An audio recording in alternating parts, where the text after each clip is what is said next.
And then right here I have Steve Gibbs, Jack Beckman. And over here, back to the panel.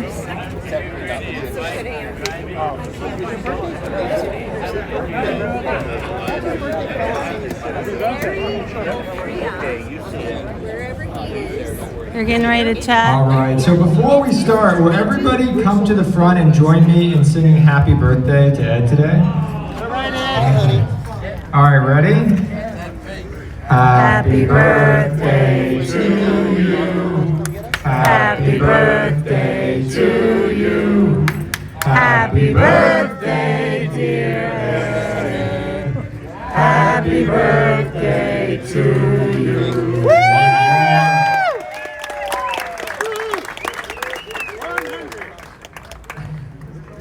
All right, so it's my great pleasure. Thank you all for joining us today. It's so great to have everybody back together for such a wonderful moment in hot rod history, for Petersen history.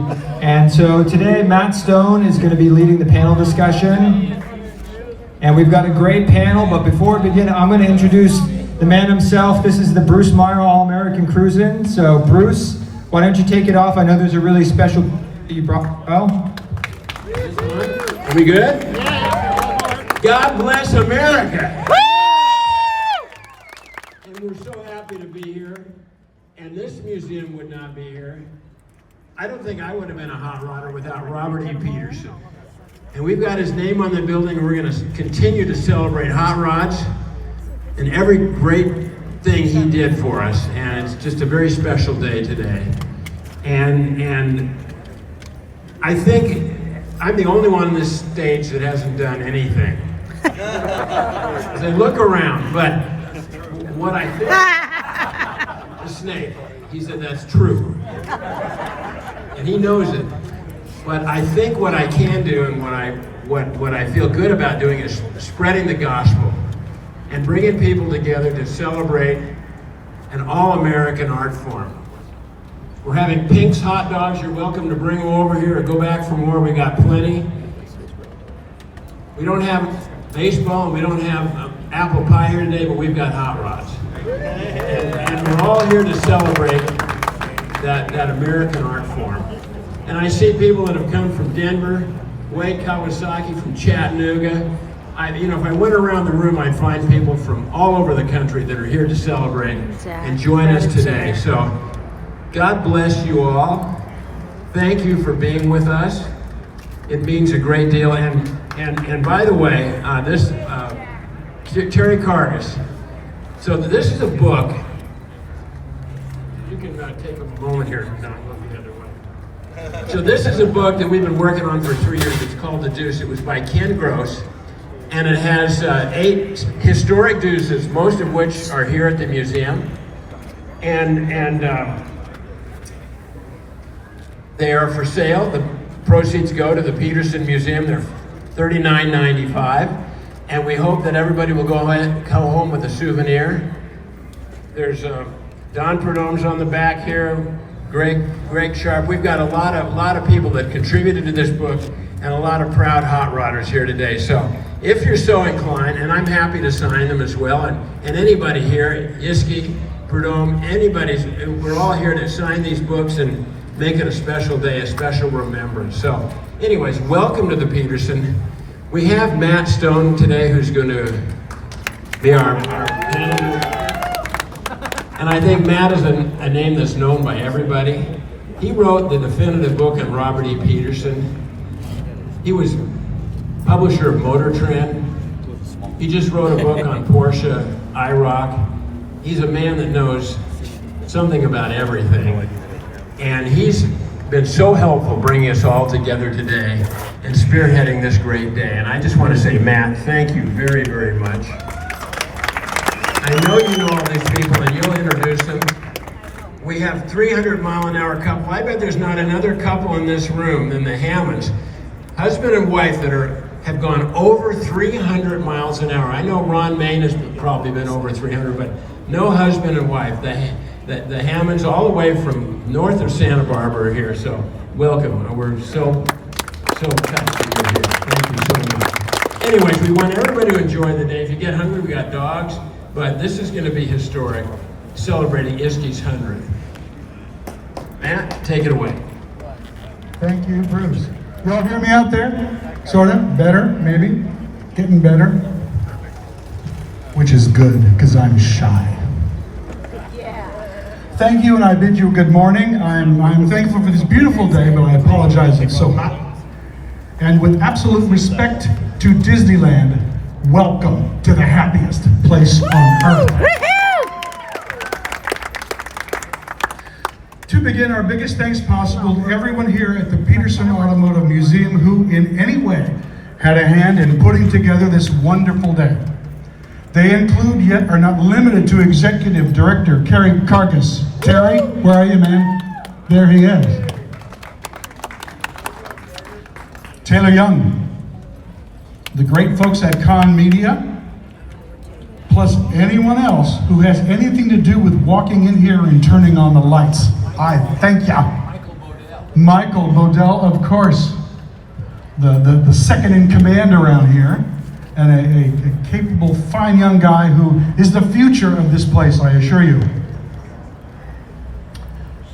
To one of my partners in this particular crime, who about a year ago called me to brainstorm about doing something special for Isky's centennial birthday. His name is Doug Stokes. Where are you, Stokes? Wave at me. I don't see you. Oh, he's here. Thank you, Brother Stokes. Much thanks to our coffee and bagel people, and of course, LA's own Pink's Hot Dogs. I can't wait. Other hellos in the audience, of course, we have gentleman Joe Zubek here, and his fabulous wife, the Divine Petersen Foundation chieftain, Ms. Gigi Carlton Schubeck. G, where are you, G? Right there. This lady, for 40, however many years, was the right arm, left arm, and executive secretary to Mr. and Mrs. Petersen.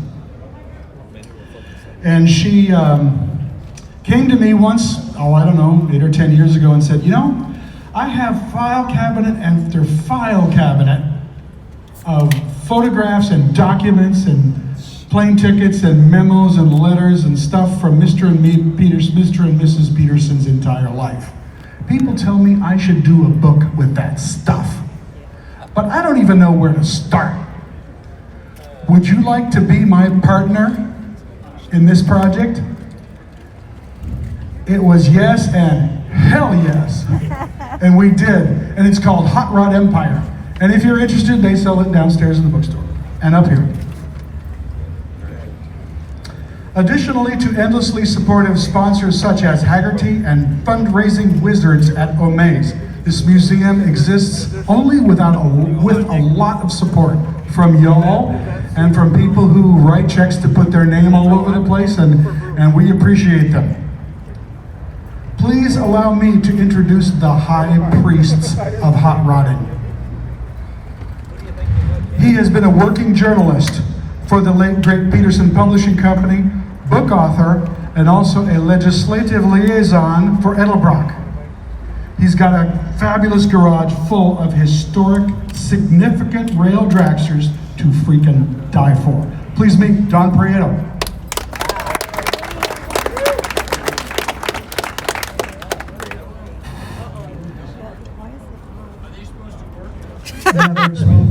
Did you put the double A's in, Bruce? No. There's a button. I guess you gotta talk through here. And I'm glad. You forgot to plug Gigi's book. You gotta do the blatant plug for the book. You did? Okay. Never mind. There's one guy here who has 10, yeah, that's 10 32 Fords. And while they're all special in one or many ways, 8 of them are qualified as historically significant. And so now there's a new book out by him and mega journalist Ken Gross plus Alex Exidius and Chip Foose called Deuce, which he just talked about. our very own cousin, Bruce Myers.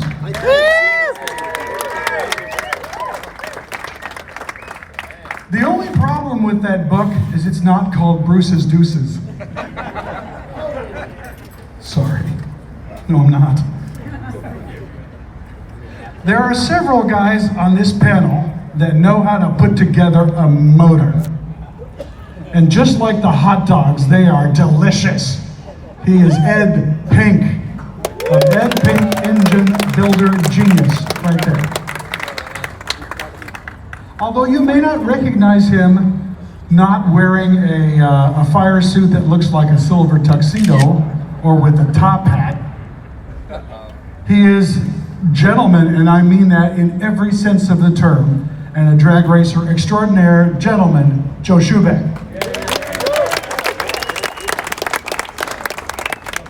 As long as we're in drag race town here, on the end, holding up that umbrella, please welcome Mr. Roland Long. Roland, nice to see you here. Another flying Hawaiian. You and Danny Angayas, right? The flying Hawaiian. It is too often said, and now a man who needs no introduction, which of course is not fair, because anyone this great most certainly deserves a proper intro. Wow. But unless you don't know diddly about drag racing, or have had your head screwed in a drain pipe for the last 6 decades, you know there's only one Don, Mr. The Snake Perdon.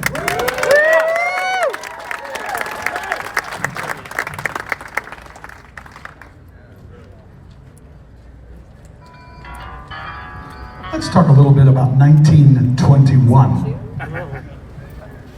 Who was president that year? In fact, there were 2. It was an election transition year, and the 2 guys that occupied the presidency during 1921 were Woodrow Wilson and Warren G. Harding. Remember them? Don said he had lunch with them last week. How they looking? Probably not too good. Who won the World Series? The New York Giants by a 5-3 margin over the Yankees. World War I had been over just 3 years, and the stock market collapse was nearly a decade away yet. And on July 10, 1921, the CamFather was born. In beautiful Cutler, California. So Isky is in the house. Ed has been doing 100th birthday celebrations now, so many for weeks and more to come. He will soon be 197 after all of those birthday parties. Ed, are you hearing me okay? Isky, can you hear me? Can you hear me okay? Okay, Ed, I will come over to you. Excuse me.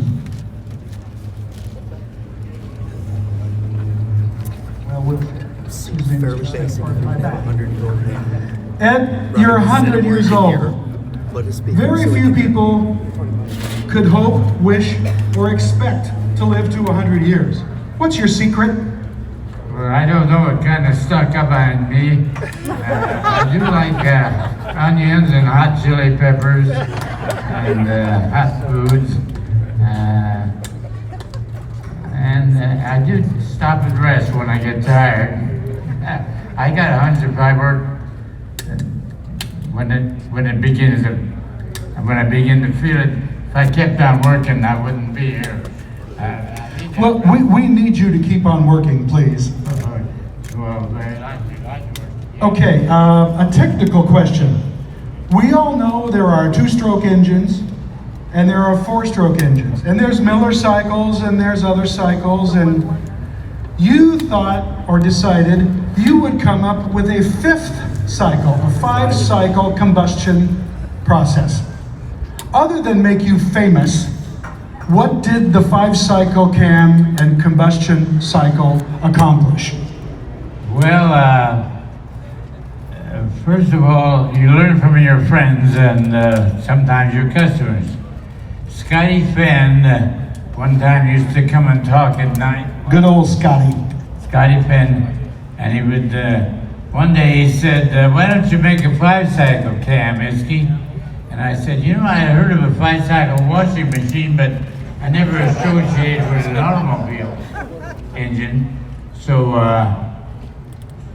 I said, wow, I can see where maybe the 5th cycle could be the overlap period, because these cams have gotten very long now, and there is a long overlap period.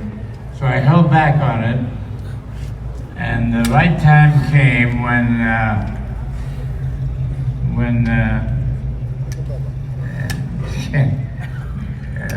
his car was sold to Cook and Bedwell. So did the 5-cycle cam work, or was it more of a marketing thing?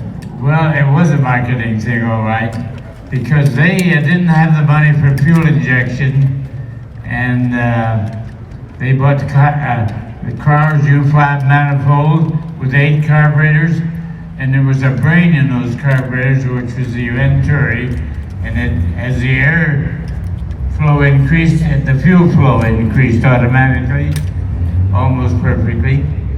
So that gave them an edge, and they bumped the record up from 150 to 167 or so. Yeah.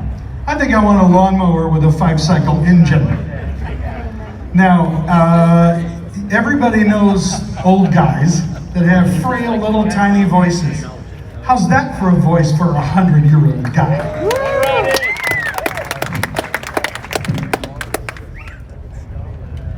Gentleman Joe. Yes.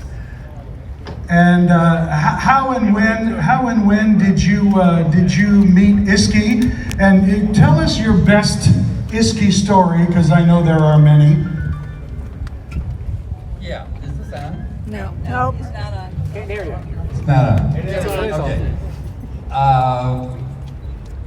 Back in the early years, there, right after the war, there were a lot of people in Southern California that decided they were going to put all their talents in hot rods and engine building and drag racing and lakes and so forth, and a lot of them were just they were racers.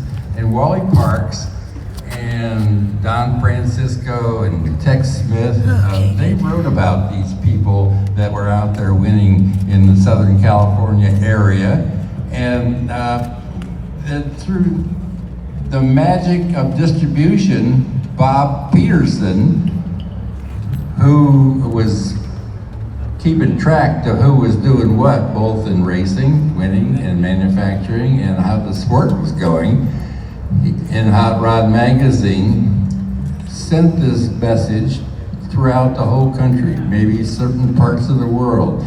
And back in Cleveland, where it was snowing and cold, there were 2 young 13-year-old kids hanging on every word that was written by Wally Parks in those I mentioned, and we all kind of had nothing to do but wish we had the drag racing abilities that they did out there in California. I mean, we were looking at people who were, Harry Weber and Offenhauser and Clay Smith and there was so many names that were so big that these were our heroes. And of course, the one on my left was Ed Iscandarian. He was really the most innovative of all of them, in my opinion. And so we kind of made a little forum, and the 2 of us, Dewey was his name, Daryl Dumont. And Dewey and I, on sunny days and not so sunny days and snowy days, we went up to the Delicatessen and we read Hot Rod Magazine from cover to cover, from back to front and from front to back, and we quizzed each other about what we were reading, and we became experts on how to build engines. These were flatheads. How to build a race car. I mean, we were really getting good at this just from reading. And so we had all these people that were our instructors only through the magazines. And it was going to be 8 to 10 years before, at best, before we would ever meet any of these people. But we had a lot of ideas about how we were going to construct our own race cars. And as fate would have it, when in my senior year of high school, I inherited a fully runnable, flathead powered slingshot dragster from a guy named Jack Harris, who went on to be the biggest warehouse distributor in the country in the SEMA product line. And he couldn't take time for racing that car, and he says, if you fit in it, you go race it. And so I did, and that was the start of my racing career. It ended up with a flathead being replaced by influence of some of the people in California that I always looked up to. Art Crispin was one of them. When he went to a Chrysler Hemi, I did. Supercharger, yeah. And then on to nitromethane. And that car that I ended up my career in 1965 is sitting in the back of this road. If any of you want to go back and take a look at it, and we donated it to the Petersen Museum, and it is sitting down in the vault normally, but it's up here today. So we were really looking at what was being done in California is the magic of how we were going to learn to get down and be competitive with those that we wanted to race with one day out in California. But we were like way far away in Cleveland in the Midwest. That was like going to Mars. It was really a great effort. Such an effort that we actually made fun of ourselves and made a game out of it. We would call these people that we read about, our heroes, by their first names, like they were really close friends or best buddies, you know. And I would say to Dewey, are you getting ready for deciding what kind of manifold you're going to put on your engine? And he says, yeah, I called up Vic the other day, and then he's going to send me a 3-car manifold, and so we're going to put that on there. And I says, boy, you got to be a real show-off to be going into a drive-in with the hood off with 3 carburetors sticking up. Wow.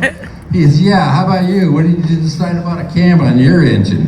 And I says, well, I like this Clay Smith decal. He's got a woodpecker. It's in all the cars you see around out there. That's pretty popular. But you know, I chose to go with Isky because Isky has the best cam, and he has one other thing going for himself. He likes to tell stories, and he tells a story in his ads about the people that are winning with his equipment, and he promotes these drivers, and they're all very famous because of the stories he writes and the ads he places about the drivers and such. I like that about him, so I'm going to go with Isky.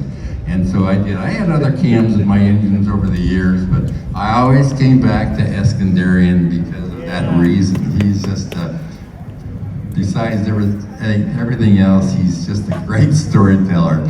And so I wanted to tell you that all this because these 2 kids in Cleveland in the snow got their whole education just reading Hot Rod magazine and all the stories by Wally Parks and, as I mentioned, Tex Smith and the rest of it. So it was really a far-reaching effort to have Southern California, the drivers and the heroes and the manufacturers who all thought they were just serving up their neighborhood in Southern California and LA. They weren't. They were reaching out to all of us kids in the snow way back on the East Coast and in the South, and that's how these companies got so big.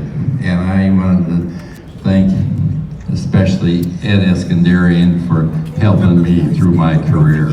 Happy birthday, Ed. And this guy has been called Gentleman Joe Schubeck for a long time, and no true words ever spoken.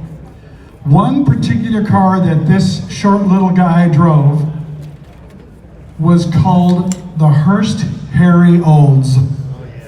Not just one, but 2 Hemis. Half of it driving the front half of the car and the other one driving the back. And that thing had 2 throttles. Imagine controlling that during a 4-wheel smoky burnout down. Crazy Joe Schubeck is a little more like it here. Okay, Joe talked about building flatheads and motors. Talk about building motors. Ed Pink. Ed, what has been your experience with Isky cams? Or have you? Have you run them in your motors? Yeah, how about now? Yeah. Okay. Anyway, I read a lot of Isky cams, but I got some stories before that I'd like to share with you. Back when I was a young boy, I wasn't even a teenager yet, in Los Angeles.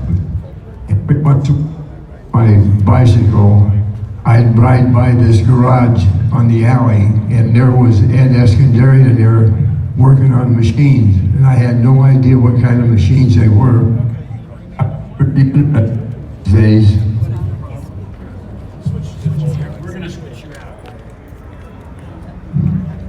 Anyway, I'd ride my bicycle up and down the alley, and I'd look in the garage, and there was Isky in there, which I didn't know that was Isky at the time. I just knew there was a guy in there working on machinery that really interested me. And later on in life, I was working at a theater on Adams Boulevard, near Crenshaw Boulevard in LA, called the Bard's Theater, and I was an usher. And lo and behold, one day, Isky comes in, and I got to see him. And that happened 2 or 3 times, and before long, he knew me and I knew him. And here, about 5 years ago, he and I were at some function, and he says, you know, in spite of your engine building, I remember you sat me down in my seat at the Bard's Theater. And this was probably 1945, 1944, when this all happened. And kind of moving on farther throughout my engine career, I used Isky cams a lot and was very entwined with Isky. In fact, in 1965, at the Bakersfield Drags, the smokers' big meet they had in March, my car won the best engineered car, the best performance of the meet, and the guy that gave me the trophy was Isky. And I had his cam in my engine, and he was the one that gave me the award for that. And so Isky and I go back from 1944 to right now, and he's a real piece of work. And Isky, God bless you, man. Happy birthday.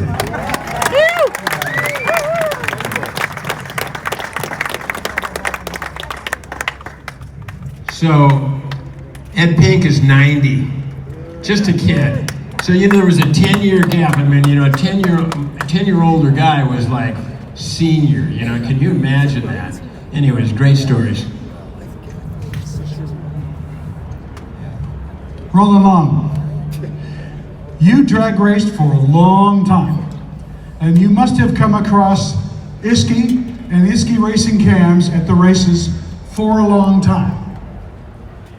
Tell us a little bit about your friend Ed Isky, please. The only story I got. Wait, let's make sure. They're gonna pot your mic up. Hang on 1 second. How's this? Can you hear me? No. That too. All of them are working. They're working. Try it again, Roland, one more time. The only story I got is that I came over here from Hawaii as a young kid. This is 1965. I met a guy from here called the Snake. I talked him into going drag racing, and guess what? He never went back to work. Still, anyway, we were fortunate enough to win the Winter Nationals, and I talked him into going back east. Well, off we went, raced all over the country. 2 young kids. I think he was, when we left California, I think he was 24, I just turned 21. We were fortunate enough to win Indy. Well, like I say, I knew who Isky was, but I'm pretty sure he didn't know who I was. over the years, I see Ed, and I said, "Hi, Isky," and he'd say, "Hi, pal." Well, you know, he always called everybody pal, so I didn't feel so bad. Well, this is years later, and it was at a function for the Snake and the Mongoose, celebrating Mattel Hot Wheels anniversary.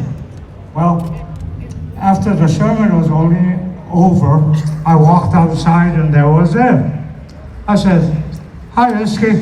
He said, "Hi, Roland." I about had a heart attack. And I thought he never knew my name. Happy birthday, Ed. Cousin Bruce, tell us a little bit about that guy. Well, I met Roland through the Snake as we restored his Greer Black Prudhomme car.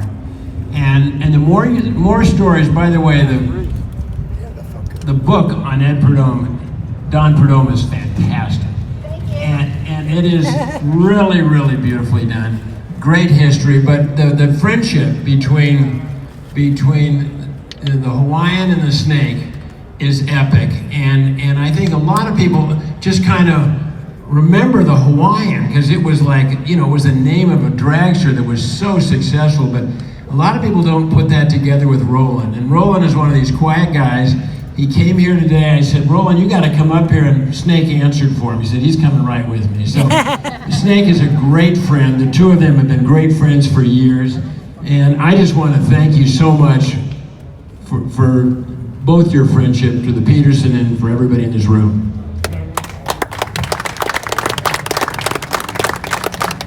You really can't talk much about Isky without talking about Bones.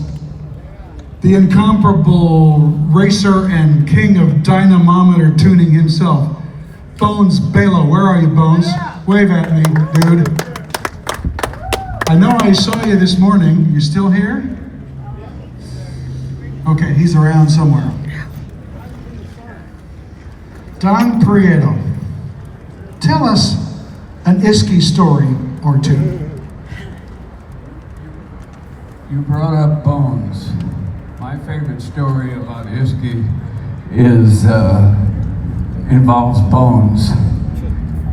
Bones used to wander by Isky's and watch what was going on from outside. And there was this gentleman running a dyno, and one day he and Ed got into a conversation, and he said, "Do you pay that guy to run that dyno?" And Ed said, "Yeah." He says, "I do that for nothing." Ed says, "You're hired." And Bones went to work for him, worked most of his life there. Being from New Orleans, when I go to a birthday party, I usually bring a present, and I have a present for Ed. It's a picture of his original shop. I guess that's Inglewood, right? Culver City. Anyway, that's pictures for you, Ed. I figured you'd get a kick out of that. Happy birthday, partner. Good to see you. Take care.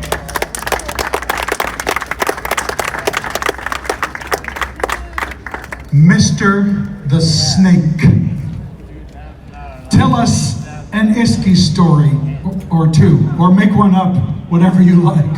Can you hear me out there? Yes. Yeah. Well, it's hard for me to talk about Isky without talking about Tommy Ivo, because that's where I first got introduced to Ed Iscandarian, and I was in a car club called the Road Kings of Burbank. And there was a guy in the club by the name of Ivo, and he was, I didn't know anything about cars, let alone camshafts.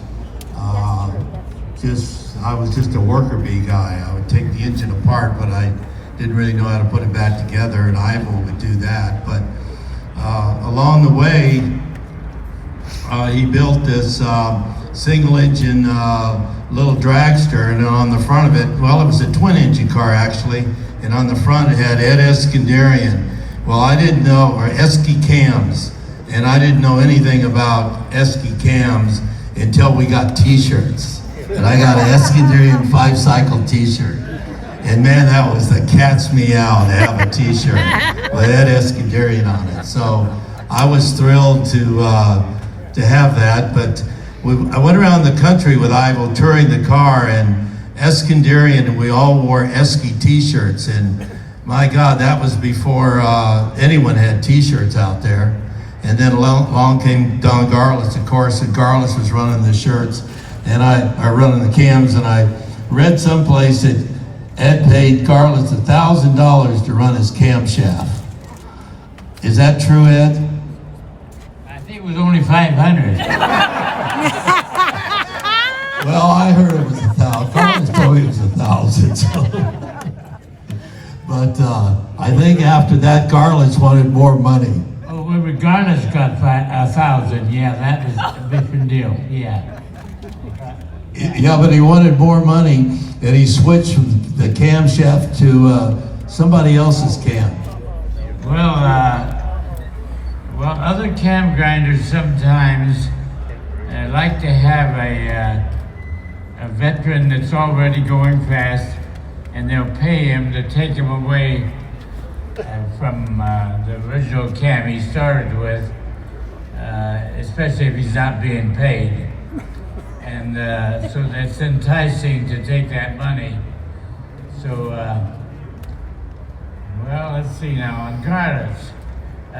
Well, we heard in drag news that the push car of Garlis has a Giovanni cam box in the rear window. So I heard about it and I called. He says, well, I put that there on purpose so you would call me. Well, it worked. Why is that? He says, well, he's after me. He wants me to run his cams.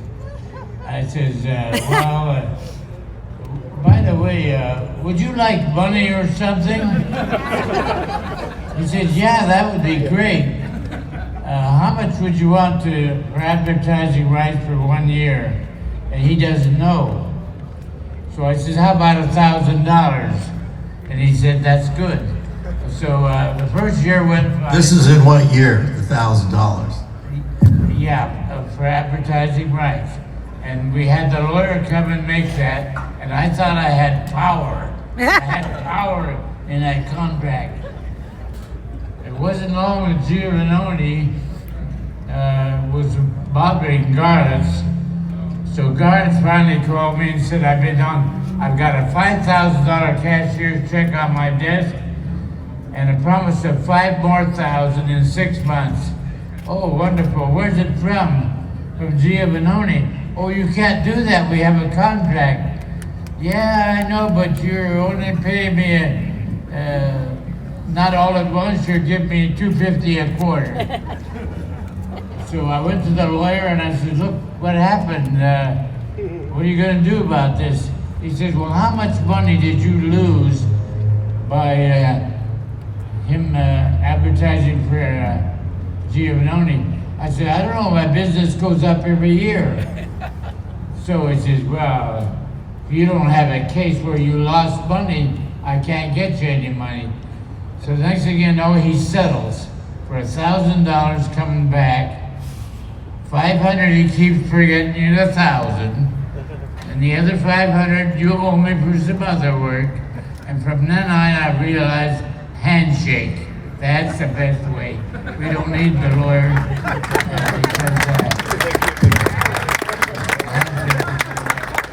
Yeah, that's not like Garlis selling you throwing you under the bus for a couple more grand, right? I didn't get that very good. All right, well, those were the days, though. And to run an Esky cam, of course, I learned about him later on, but one of the most amazing things about Ivo is that he built a twin-engine car, and the one engine turned backwards. Well, you can't do that with just a regular cam. You remember building Ivo a camshaft when he had that engine rotating backwards, had a different firing order? Yes. Yeah, I remember that. Yeah. That was... two engines side by side, and one's reverse rotation. Yeah, that's what we made. Well, that was a big deal in his day, folks. Anyhow, how about somebody else? Oh, happy birthday, man! 100 years old. Is that unbelievable? Damn. I was feeling bad this morning. I thought, shit, I better get out of bed. I'm going to be a guy that's 100 years old. You don't get to do this very often. I will tell you, in nearing closing, because I know it's really hot out there, in one story about the t-shirts that always cracked me up. Ed wanted in Bonneville in the early 50s, very, very early in the days of Bonneville, whatever team he was backing with camshafts and whatever, he wanted the team to look sharp. So of course he had designed and printed the first Isky t-shirts. Now, as you may know, Ed is born here in America. He's an American, but comes from Turkish-Armenian descent. So what do you call t-shirts that are sponsored by and provided by an Armenian cam? They are Armenian underwear. That's what they call them. Not as politically correct as we might enjoy today, but it's history and I can't change it. Okay, again, I know you all are broiling out there and we have other things to get on to do and book signings and probably 50 more photo shoots and who knows what. So, Prieto, Meyer, Pink, Gentleman, Joe, The Snake, and Roland, thank you all so much. And give it up for our fabulous high priest of hot rodding and an incomparable centurion, Isky the So anybody that would like, we have hot dogs.